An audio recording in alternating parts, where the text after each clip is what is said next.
here's my position. And you got to listen to me very carefully. Write this down, put it down on the internet, and get it right. Here's where I stand on the whole birther issue. I believe that the Obama administration is capable, even if Obama was not born in America. I don't know where he was born. But let's say he was born in Kenya. Let's, for argument's sake, take that position. This is the U.S. government you're dealing with. They print money. They print bonds. They can't produce a birth certificate anytime they want. They couldn't doctor one up that would be as authentic as your birth certificate if they wanted. They're playing the birthers for fools.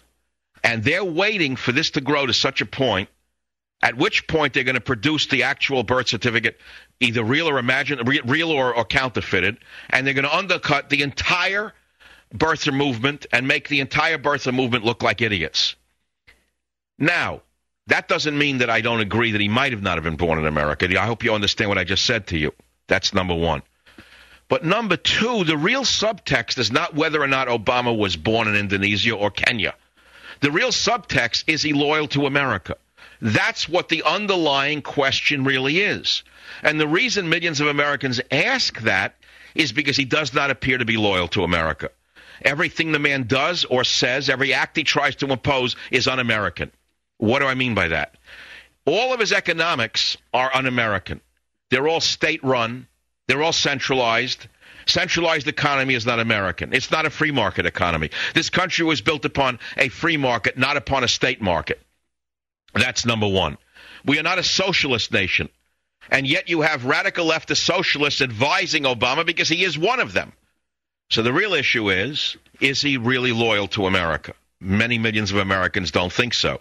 But I think that you're going out on a very, very, very dangerous limb by tying all of these questions to the birth issue. Because at the right time, the Chicagoans are going to produce a birth certificate that you're asking for. It will be irrefutably a birth certificate, and whether it's real or fraudulently created, you will not be able to tell. If they can print money, my friends, and they can print bonds, they can print the birth certificate that'll meet any test whatsoever.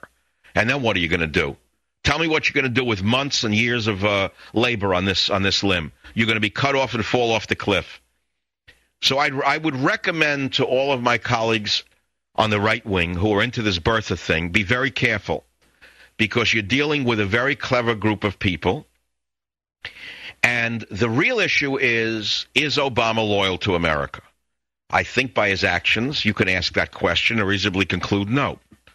His trips to Europe, where he apologizes for America, everywhere he went, he got on his hands and knees and apologized for America. He goes to Saudi Arabia and apologizes for American actions. Wherever he went, he apologized for American actions. The mark of Neville Chamberlain is not the mark of America. But I'm not so sure Neville Chamberlain is the right model, by the way.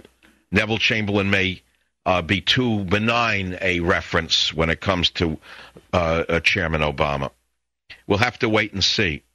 So listen to what I just said. Write it down. Hear me out on this. And don't misinterpret or misquote me. I said it exactly the way I think it. And I think that at some point, this administration will produce exactly what the right says doesn't exist. Savage.